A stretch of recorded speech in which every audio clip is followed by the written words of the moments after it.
Well, welcome to my world. I think I stole that from someone. Um, I'm a Hare Krishna. You may have guessed if you see the mark here. This is actually put on with clay, like a little leaf, and this mark here is the toe of God. And so the leaf is on the toe of God. This indicates that we're Hare Krishnas and we have a little ponytail. Indicates that we're different from the Buddhists. Buddhists shave all the head off and they don't believe in God. We believe in God, so we don't shave all the head off, we just go with a ponytail. That's just one of the reasons why we do it. So, I wanted to introduce you to the Bhagavad Gita as it is. I've got a broken arm, so it's a little difficult. See underneath here, it says Bhagavad Gita as it is. And Bhagavad Gita has many translations, just like Bible has many translations. These translations in this particular book are based on teachers that go back 5,000 years. If you look in the introduction, you can get this book, by the way, from Christian.com. It's not very expensive, very inexpensive actually, because we want everyone to have one. A little awkward here with the broken arm, but I will show you the page. Just after the introduction. Okay, here we are. Yeah, here we go. So we have here a list. I'm sorry my camera's not very fancy. This list shows you all the people that this message is being passed down by. Starting with Krishna, right down to my teacher. So this information is how you can understand the ABCs of spiritual life. So it's called Bhagavad Gita. Bhagavad Gita, as it is.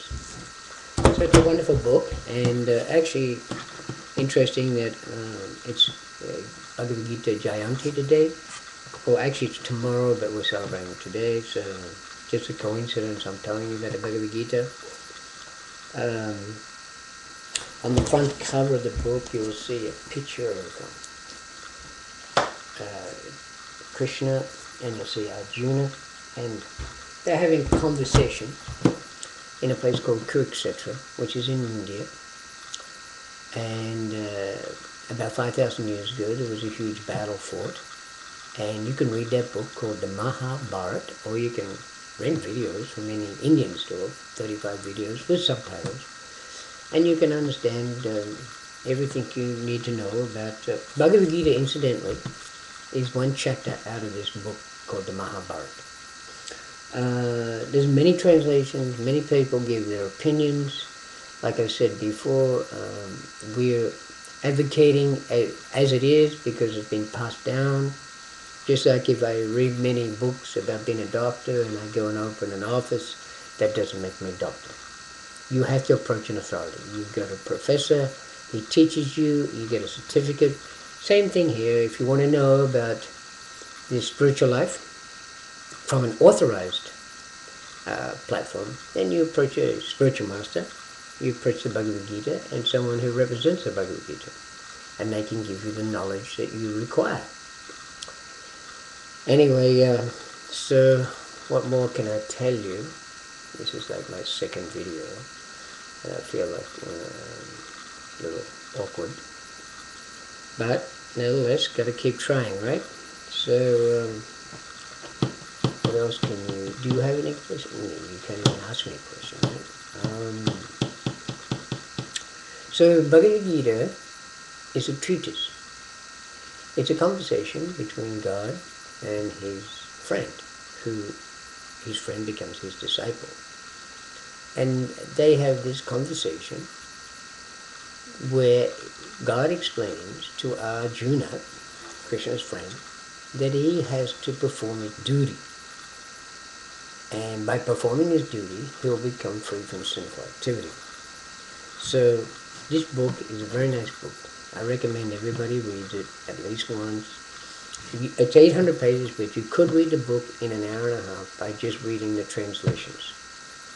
The translations are very simple. They're just like, I'll give you an example. You see here, you can see the Sanskrit, and you can see the transliteration, and you can see the sentence. This sentence is like 3 lines on this page. You go to any other page, it's 2 lines, 2 lines. So the purport underneath the sentence is the explanation of each sentence. But you can actually read this story in an hour and a half. It doesn't take that much. Have I read it? Yes, I've read it. So, what more can I tell you? That every temple, there's a program on Sunday. They have a Sunday feast. How are we going for time? Okay, still doing all right. There's a Sunday feast where you can come and experience a vegetarian feast that's offered to God. And usually generally about maybe 6 to 8 preparations, sometimes more, sometimes less. But generally around 8 preparations. And there's no charge.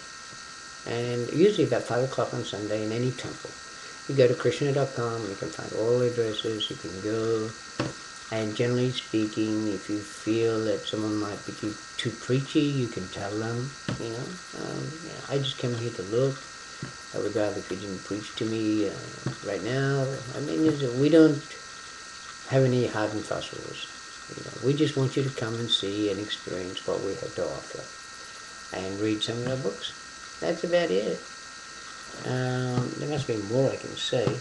I had a desire to say more, but obviously I failed in that department.